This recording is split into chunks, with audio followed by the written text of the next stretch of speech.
नमस्कार मित्रांनो, उद्या रमजान ईद आहे. काल गुढीपाडवा झाला, आज स्वामी समर्थांचा प्रकट दिन आहे. उद्या रमजान ईद आहे आणि रमजान महिना मुसलमानांसाठी पवित्र असतो. बऱ्याच जणांचे सूर्योदयापासून सूर्यास्तापर्यंत कडकडीत उपवास असतात. आता उद्या हे उपवास संपणार आहेत आणि त्यामुळे मला असं वाटतं की उद्यापासनं, म्हणजे उद्या सुरू होईल नाही पण उद्यापासनं या इराणमधल्या युद्धाची दुसरी फेरी, त्या नाटकाचा दुसरा अंक सुरू होणार आहे. नाटकाचा दुसरा अंक म्हणजे काय ते मी या व्हिडिओत तुम्हाला सांगणार आहे. असं म्हटलं जातं की रमजानच्या काळात युद्ध लढू नये, करू नये, कारण इस्लाम हा शांततेचा धर्म आहे आणि शांततेचा धर्म असल्यामुळे खास करून रमजानच्या महिन्यामध्ये एकमेकांशी प्रेमाने, आदराने वागावं. पण जगातला इतिहास बघता असं झालेलं दिसत नाही. रमजानच्या महिन्यातही अनेक युद्ध लढली गेलेली आहेत, अगदी सुरूही केली गेलेली आहेत. पण तरी देखील हे जे युद्ध इराणचं, ते तशा प्रकारे अमेरिका आणि इस्रायलने सुरू केलं आहे. कुठल्या मुस्लिम देशांनी सुरू केलं नव्हतं. पाकिस्तानने अफगाणिस्तानात सुरू केलं, पण हे जे युद्ध आहे हे अमेरिका आणि इस्रायलने सुरू केलं. आणि आत्तापर्यंत आखाती अरब देशांची भूमिका ही शांत रहा, सहन करा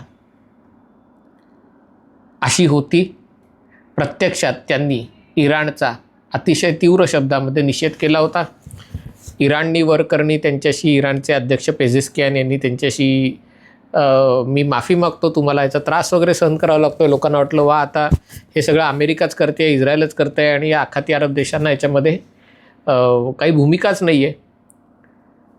पण नंतर इराणनी पुन्हा हल्ले सुरू केले आणि नंतर स्पष्ट झालं की इराणचा रोख हा संयुक्त अरब अमिराती किंवा कतार किंवा बहरीन किंवा याच देशांवर जास्त आहे. असं जरी असलं तरी आत्तापर्यंत इराण संयमाने वागत आलेलं आहे. अमेरिका आणि इस्रायलही संयमाने वागत आलेलं आहे. युद्धशास्त्रात ज्याला एस्कलेशन लॅडर म्हणतात, म्हणजे युद्ध सुरू झाल्यावर एकदम दोन्ही बाजू एकमेकांवर तुटून पडत नाहीत. पहिले एकमेकांना अरेतुरे करणं, मग शिवीगाळ करणं, मग चापट मारणं, मग थप्पड मारणं, मग ठोसा मारणं आणि मग गळा आवळणं किंवा तलवारीचा वार करणं, असं याला एस्कलेशन लॅडर म्हणतात. ती एस्कलेशन लॅडर या युद्धातही अजूनपर्यंत पाळली गेलेली दिसत आहे. म्हणजे काय आहे तर, सुरुवातीला इराणवर जसे हल्ले झाले तसे इराणनी या देशांमधल्या अमेरिकेच्या सैन्य तळांवर हल्ले केले. मग त्याच्यानंतर इराणमधल्या शाळेवर हल्ला झाला, मग त्यांनी त्यांच्या नागरी भागात हल्ला केला. मग इराणमधल्या पाण्याच्या शुद्धीकरण प्रकल्पावर हल्ला झाला, मग त्यांच्या पाण्याच्या शुद्धीकरण प्रकल्पावर हल्ला झाला. हे हल्ले इराणनी केले असले तरी याला एक सिम्बॉलिझम आहे. म्हणजे तुम्ही एका ठिकाणी हल्ला केला, आम्ही एका ठिकाणी हल्ला करू. असं नाही झालं की इराणच्या जलशुद्धीकरण प्रकल्पावर हल्ला झाल्यावर त्या देशाचे सगळे जलशुद्धीकरण प्रकल्पांवर हल्ला झाला किंवा तेवढ्याच भागावर हल्ला करत राहिला. इराणनीही संदेश दिला की तुम्ही असं कराल तर आम्ही तसं करू. हे आत्तापर्यंत चालू राहिलेलं आहे. आत्ताच्या देखील इराणच्या साऊथ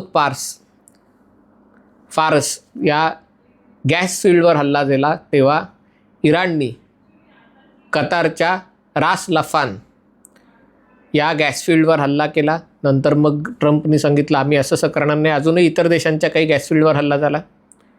पण हा हल्ला झाला तोही असा काही पूर्णपणे विनाशकारी नव्हता. अमेरिकेनेही इराणच्या खार्क बेटावर हल्ला केला, ते फक्त त्याच्या लष्करी जिथे त्यांच्या तुकड्या होत्या त्याच्यावरच हल्ला केला. आणि त्यामुळे अजून असं दिसतं आहे दोन्ही बाजू एकमेकांना जोखतायत, चाचपतायत की तू काय करशील, मी काय करेन. पण आता एकूणच असं दिसत चाललं आहे की आखाती अरब देशांचा संयम संपत आला आहे. आणि त्यामुळे एक गोष्ट ही रमजान ईद नंतर होऊ शकते, ती म्हणजे या युद्धामध्ये किमान संयुक्त अरब अमिराती आणि कतार किंवा इतरही GCC म्हणजे आखाती अरब देशांचं जे मंडळ आहे ते सगळे देश याच्यामध्ये उतरू शकतात. उतरू शकायला एक त्यांच्या विमानांनी इराणमध्ये जाऊन बॉम्बफेक करणं, दाखवून देणं की बघा आम्ही पण आता तुमच्याविरुद्ध हल्ले करू शकतो, ही गोष्ट घडू शकते. असं जर झालं तर मग इराण काय करू शकेल? इराण शांत होईल का? कदाचित नाही शांत होणार. इराणही आपले हल्ले आणखीन तीव्र करेल. कशावर हल्ले तीव्र करेल? तर होर्मुझच्या आखातातून जाणाऱ्या जहाजांवर किंवा जी समुद्रात अडकलेली आहेत अशा जहाजांवर किंवा मग त्यांच्या तेल शुद्धीकरण प्रकल्पांवर किंवा नैसर्गिक वायूच्या प्रकल्पांवर. आणि दुसरं याच्यामध्ये एस्कलेशन अशा प्रकारे होऊ शकतं की अमेरिका आणि इस्रायल आता 7,500 कदाचित 10,000 लक्ष त्यांनी हवेतल्या हवेत उद्ध्वस्त केलेली आहेत. म्हणजे आता पुढच्या आणखीन 7-8 दिवसानंतर त्यांच्याकडे उद्ध्वस्त करण्यासारखं फारसं काही राहणार नाही. एक सॉर्टी ज्याला म्हणतात, विमानाची एक खेप, त्याला खूप प्रचंड खर्च येतो. कारण त्याच्यामध्ये रिफ्युएलिंगसाठी हवेत विमान असावी लागतात, त्याच्यासाठी सगळी तुमची यंत्रणा असावी लागते. आणि त्यामुळे एक विमान उड्डाण भरत असेल, 1000 किलोमीटर प्रवास करत असेल आणि हल्ले करून करून एखाद्या ट्रकवर हल्ला केला, एखाद्या गाडीवर हल्ला केला, एखाद्या गोडाऊनवर हल्ला केला, तर त्याच्यात फारसं काही साध्य होत नाही. आता पुढची जी गोष्ट आहे ती म्हणजे होर्मुझचं सामुद्रधुनीचं तोंड, ती सामुद्रधुनी उघडण्यासाठी अमेरिका काही प्रयत्न करणार का? आत्तापर्यंत असं समोर आलेलं आहे की अशा प्रकारे जर होर्मुझची सामुद्रधुनी खुली करायला अमेरिकेला किंवा इतर देशांसह कारवाई करायची असेल तर मग हा जो जवळपास 1000 किलोमीटरचा, असं म्हणतात की त्या अमेरिकेच्या पश्चिम किनारा एवढा हा किनारा आहे, इराणच्या एका बाजूपासून दुसरा बाजू आणि मध्ये बेट आहेत तो धरला तर, आणि त्या संपूर्ण 1200 किलोमीटरच्या किनाऱ्यावर तुम्हाला हल्ले करावे लागतील. त्या किनाऱ्यापासून 30 किलोमीटर आतपर्यंत हल्ले करावे लागतील. कारण इराण जे क्षेपणास्त्रांचा मारा करतोय, ड्रोनचा मारा करतोय, तो किनाऱ्यापासून 25-30 किलोमीटर पलीकडनं करतोय. तिथे पुन्हा आव्हान आहे की इराणमध्ये काही सपाट जमीन नाही आहे. बऱ्याचशा भागात किनाऱ्यानंतर पर्वतराजींचा प्रदेश आहे. म्हणजे जसं आपल्याकडे कोकणात सह्याद्रीच्या रांगा आहेत आणि त्यामुळे सह्याद्रीच्या रांगांमध्ये लपून, गिरीशिखरांमध्ये लपून जर समुद्रात हल्ले करता येत असतील तर मग शत्रूला नेमकं टिपणं अवघड जातं. हे आव्हान अमेरिकेपुढे आहे. पण हे अमेरिकेला करावं लागेल. ते करायचं तर आखाताच्या या सगळ्या भागावरची नागरी विमानांची वाहतूक पूर्णपणे बंद करावी लागेल. कारण जेव्हा लष्करी कारवाई सुरू असेल तेव्हा जर नागरी विमानं त्याच वेळेला तिथूनच उडत असतील तर त्याच्यामध्ये चुकून त्यांना लक्ष्य केलं जाण्याची शक्यता आहे. दुसरी गोष्ट म्हणजे इंटरसेप्टर मिसाईलचा स्टॉक संपत आला आहे, म्हणजे असं कमी झालेलं आहे. दुसरं म्हणजे जे हवेत उंचावरनं उडून नेमका लक्ष्यभेद करणाऱ्या गोष्टी महाग असतात आणि त्यामुळे अमेरिकेच्या विमानांना आता कमी उंचीवरनं उडून जे छोटे बॉम्ब असतात त्यांनी लक्ष करावं लागेल. पण ते करायचं, कारण ते मुबलक आहेत, पण ते करायचं तर इराणकडनं प्रतिकार नाही झाला पाहिजे. काल अशी बातमी आली की अमेरिकेचं F-35 इराणने उडवलं. अमेरिकेचं म्हणणं आहे ते त्याच्यात काहीतरी ते आपत्कालीन परिस्थितीत उतरावं लागलं, म्हणजे बहुतेक हिट झालं पण ते विमान पडलं नाही. पण ते अशासाठी झालं कारण ते F-35 कमी उंचीवरनं उडत होतं. इराणचे ड्रोन हवेतल्या हवेत नष्ट करायचे तर अमेरिकेची हेलिकॉप्टर या भागामध्ये कायम हवेत ठेवली पाहिजे. ड्रोन आला की हेलिकॉप्टरमधनं तो ड्रोन उडवणं, आणि त्यासाठी नागरी विमानांची वाहतूक बंद ठेवणं. जर ती बंद राहिली पूर्णपणे तर त्याचे पुन्हा जगावर परिणाम होतील.